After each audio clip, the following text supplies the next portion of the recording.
Good morning, everybody. It's your girl Miracle Sims, and you're listening to God, Sex, and Love. Your daily dose of inspiration, the juice. It is September the 4th, 2024, and today the topic is right place, right time, right thing. Happy Wednesday. Happy Wednesday, everybody. I hope you guys had a wonderful Tuesday. Mine was just fine. Yes, mine was good overall. Highlights for yesterday, NJ did class. We ended up doing a little bit of grocery shopping and whatnot. And that's pretty much what my Tuesday looked like in a nutshell. Today is Wednesday, and I have quite a few things to do. I missed my therapy session yesterday because your girl took a nap by the time I got back home. And so that was one thing that I need to do and whatnot. Um, Today, so need to make up for that today. Tonight we'll be starting the new childcare season, so that's something else. We still got to do NJ's classes. Someone has signed up to be on the GSL talk show, so I got to record that at some point today. So a lot of stuff to do and going on. So let's get into this juice, y'all. Let's get into today's conversation. Right place, right time, right thing. There's a lot of things that I would say inspired today's conversation, but nothing in my mind right now other than to just say, hey man, at the end of the day, um, I guess I just was thinking a lot about life, thinking a lot about um, this journey that I'm on. Those of you all that know, recently I changed my Instagram. So I am now Cultivation Coach Miracle on Instagram and things of that nature. And I just found it very interesting because I was looking into I need to make content, right, and explain to you guys like what is a cultivation coach, things of that nature. And so, as I was thinking about that, I came across something that I wrote back in 2022, and it's pretty much what I'm embarking on, this whole journey and whatnot. And as much as I've been going back and forth with this business coach and whatnot about niching down, because he's been saying I need to, focus on one thing and all this stuff, and I've been like really, really battling that. But I found it very interesting that I found something I wrote again back in 2022 that pretty much was a niched down statement.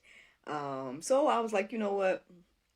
I gotta lean into this because I do see the need, right, for the things that are on my heart and mind and whatnot. And so at some point I really was thinking deeply about, being a wife and things of that nature. Now I know that's the title that I now have. And I know that it was something that I was really, really aspiring for and praying for and all those different types of things during my own cultivation period, right? Um, and things of that nature. But there's definitely a need today. I mean, I don't know if the men want to say it or the women want to say it, but I mean, there's definitely a need um, for some guidance, right, in this conversation about being wives and things of that nature. And so, yeah, there's stuff on the men's side that needs to be said and done too, but there is, I would say, a bit of a gap. In this conversation when it comes to women, because again, I'm seeing and hearing a lot of younger women and older women, right, talking about how they want marriage, they want love, they're on all these dating shows, they're popping the balloons, they're doing all these things, right. And at the end of the day, we're not having the conversations we need to be having. um I would say the matriarchs and whatnot above me, the elders and whatnot, I mean, I don't know if they're not having a conversation. I don't know if my generation isn't listening. I don't know. But I feel like I'm supposed to do something, right? I'm supposed to be a part of the conversation. And so, I already got my book out there, The Cultivation Period, A Single Christian's Journey. And so y'all know I got a heart for single people. I say this and I say this all the time. But real soon, I guess, be on the lookout for more content centered around this and everything like that. But with that being said, after taking that deep dive into this whole idea about being a wife and what does that mean and all of that different type of stuff, because I thought maybe God wanted me to talk about that today.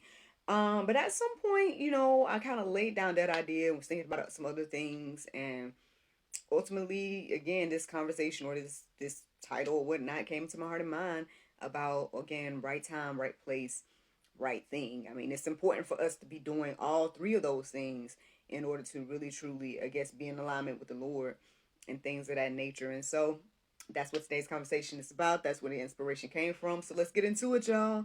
Right place, right time, right thing. So, I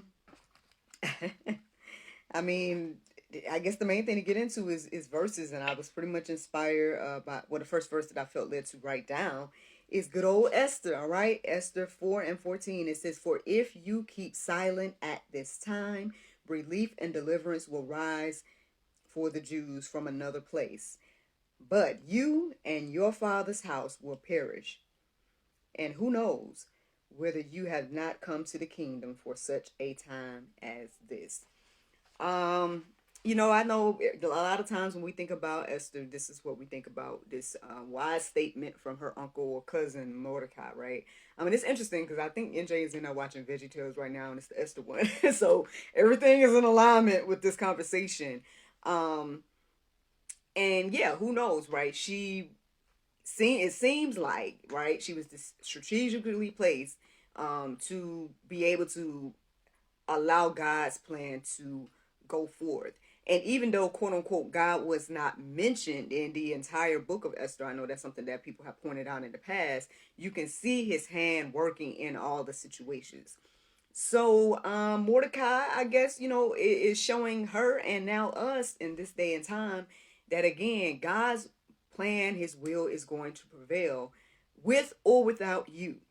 Now you can be part of it, right? You obviously, Esther played a major role, right, in the salvation of the Jews at that particular time, right? But as her cousin or uncle, whichever one it was, let her know that, hey, if you decide to be quiet and if you decide not to, help or whatever the case may be, or do something right now, then at the end of the day, salvation is going to come one way or another for us. But you and your father's line is going to perish.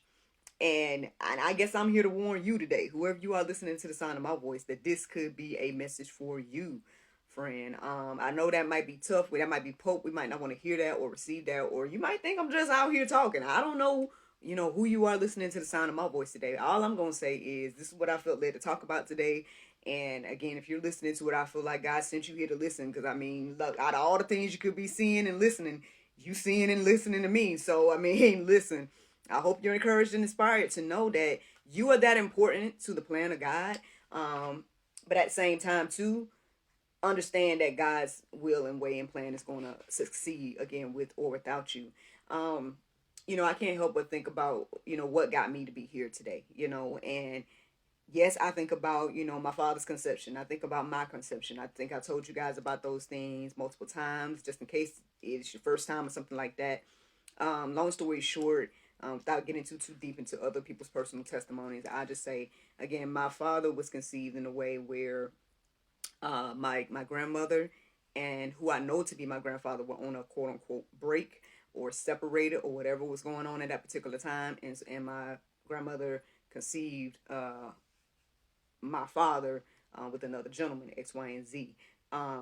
Now, I carry the Sims name, X, Y, and Z, and I'm appreciative of everything that comes with that and those benefits and whatnot, because the Sims family has been, a blessing to me and everything like that. However, I know the truth, right? I know what the truth is and everything of that nature. And then when I think about my own conception, right? The fact that my father passed just a few months before I was born.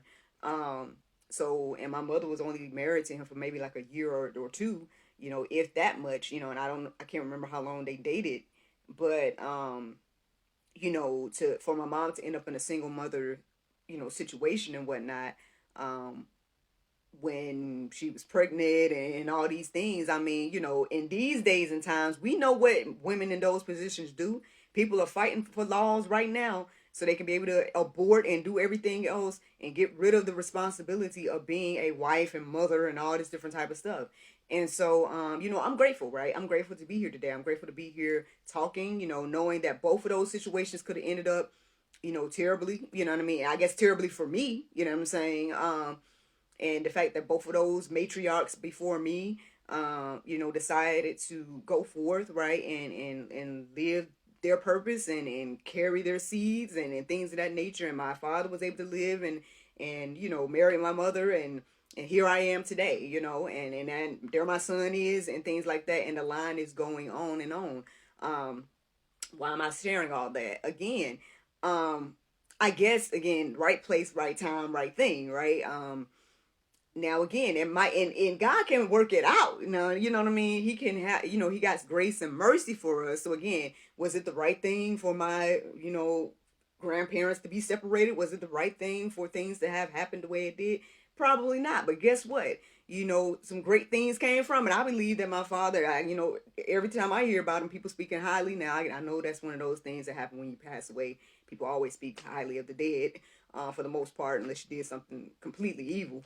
But I mean, still, you know what I mean? Like, I'm assuming, based on what I've heard and my mom's, testimony and things of that nature, that he was a great, good man. And, I believe that, I'm doing my part, right, for the kingdom and whatnot today. And I pray, I already see things in my son and whatnot. And, we're going to see what the Lord do. But, so all things work together for the good. I say that to say, like, and God knows you, right? He knows, like, the time it's going to take for you to get to the place where you need to be. He knows whether or not you're going to get into accordance with him and his will or not.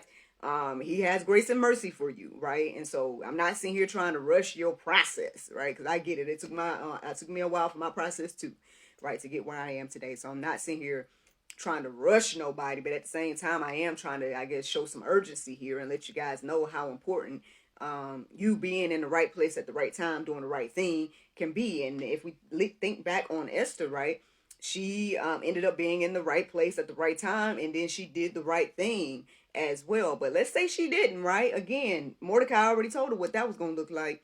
You and your family bloodline X, Y, and Z is going to perish, but the Jews going to be all right regardless of whatever you do. And that's how we got to look at this thing. At the end of the day, God's plan is what's going to prevail.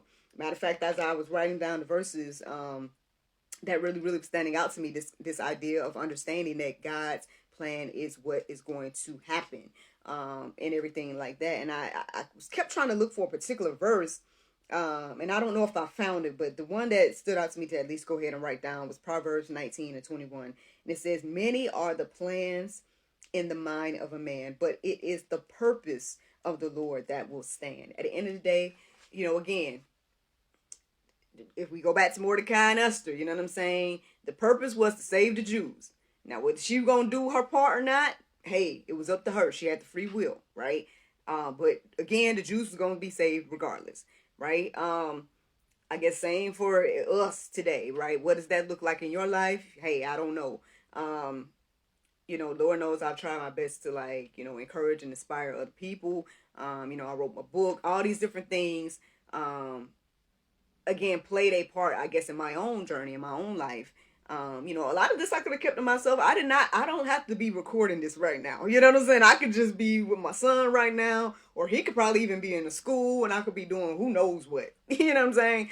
But at the end of the day, again, I feel like everything has led me to be in this place, to be doing exactly what I'm doing. And it's such a beautiful thing to walk in your purpose, y'all. Like, at the end of the day, again, I mean, I'm not trying to brag on myself by any means. I'm trying to let y'all know how much peace I have now that I have aligned myself with the Lord. That's all I'm trying to say. At the end of the day, I remember those days where I was like, what am I doing? I'm going for this goal. I'm going for that goal. I'm not feeling fulfilled. Matter of fact, even just last night, I saw someone posting about, how, I can't remember the exact words. I don't like to misquote. I like to say exactly what people said. But I didn't know I was going to talk about this morning. But she was saying something along the lines of how she was feeling like something was missing, and something like that along those lines. And my thing is, I remember those days. You know what I'm saying? I felt the exact same thing. I felt like something's missing, something's not right, and I kept trying to figure out, what is it? Okay, well, I never did get the love part of things. I finally got a career going. I'm living on my own. I'm thinking all of these things. I'm like, but I never did get the love thing figured out. So then I started to really seek the Lord about that, and that's one of those things that ultimately got me to where I am today, as I humbled myself to the Lord, got it in accordance with his will and way, laid down my own ideas of what I thought my life was supposed to be, what I thought my job was going to be, all these different things, laid that stuff down to God and said, hey, Lord, okay, what is it that you want me to do? And once I started to do that, that's what got me here today, feeling content about just getting up in the morning, sharing the Bible, sharing my Bible study is one of the most fulfilling things I've done in my life, to get up here and do the juice every day. You know what I'm saying? Having the conversation that I have on the GSL talk show, nothing is like it. It's amazing. Every time I talk to somebody, it seems like whatever they talking about is fitting exactly what I'm going through. And then whenever it comes out, because a lot of times I'm pre-recording, so whenever it comes out, I know it's going to hit home with whoever it is that resonates with at that time. Let's not get me started about working at the church. It feels like I'm divinely placed there. It's such a blessing. I know it's part-time, and I was just telling y'all yesterday, I'm completely fine with being part-time. You know what I mean? And all these different type of things. Being able to teach my son to be his learning coach, like, what a blessing. You know what I'm saying? And that's why even when I was thinking about this whole being a wife thing and stuff like that, I know that people have a lot to say, right? They talk about the patriarchy, they talk about all this stuff, and and then obviously what it says about being a biblical wife is on a whole nother level, and things of that nature. And it can be very intimidating, right? To think about being a Proverbs 31 woman and all these different type of things. And what does that look like? What does that mean in these days and times? But at the end of the day, again, all I'm just sitting here trying to say is that let us get into alignment with the Lord. Because at the end of the day, it's what his will is what's going to happen. Now, again, you can do your own thing and keep trying to go your own way, right? And I mean, he tells you what that's going to lead to. He says the wages of sin is death, and everything like that. We might not want to receive that. We might not believe that. You got the free will. He gave it to you. So do what you will with it. But again, if you're listening to the sound of my voice, you got this far in the conversation, then again, I hope you're encouraged and inspired to, again, align yourself with the Lord and get that peace. Because that's another thing, too. As I was reflecting on this and looking a little bit into the conversation about being a wife and stuff like that, on one hand, I ain't gonna lie, man, there's a few things that I'm like, okay, so does this mean I have to do X, Y, and Z? Or what does this mean? X, Y, and Z. But as I find myself, okay, I'm more so at home than anywhere, right? Outside of the church, right? So I'm usually at the church or I'm at home. You know what I'm saying? Being able to work with my son and do the class. Now, don't get me wrong. Now he's 5 years old. He a little boy. He be trying it every now and then. Okay, But at the same time, it's such a blessing. Like the other beautiful things. Like I get to hear him singing worship songs. I get to see him get his work and ask really cool and informative questions and just things that I wouldn't be able to see if he was in school, and those things are fulfilling to me. Like they make me smile, they bring me so much joy. And I'm like, at the end of the day, if I was in any other scenario, or if I was in here trying to be, the breadwinner or the wear the pants in the household, or whatever people say and do, you know what I'm saying? If I was trying to do that and be that type of wife or whatever the case may be, it wouldn't be doing nothing but causing me grief and oh, I don't have time with my son, or oh, all the things that you see and hear everywhere. I mean, I don't have to tell y'all what that look like. That y'all probably living it today, okay? So all I'm saying is, why don't we get into alignment and do the things that God has created us to do, right? There's nothing wrong with being a wife, right? There's nothing wrong with being a husband, letting the man lead in X, Y, and Z. There's nothing wrong with the roles, if you want to say. Now, I mean, you got to work that out, what that looks like between individuals, and stuff like that. Because, I mean, everybody's situation isn't going to be exactly the same, But, I mean, I'm totally fine with, again, letting my husband do what he do. I do what I do. And, we come together and do things together. Like, I mean, I don't know. Anyway, let me give you guys another verse. Psalm 37:23. It says, the steps of a man are established by the Lord when he delights in his way. So we got to be delighting in the Lord's way at the end of the day. Like that's what's going to be established. Okay. Again, I mean, right place, right time, right thing. Like be at the right place at the right time, doing the right thing. And you can't go wrong, man. And I guess that's the juice. That is the juice. Now, the Bible verse of today is Matthew 4:4. It says, but he answered and said, it is written, man shall not live by bread alone, but by every word that proceedeth out of the mouth of God. Friends, I hope you all enjoyed this juice this morning. Thank you so much for listening to God, Sex, and Love. Your daily dose of inspiration, the juice. I pray you guys can go forth and have a wonderful day, and I look forward to talking to you all tomorrow, if the Lord's will. Bye-bye.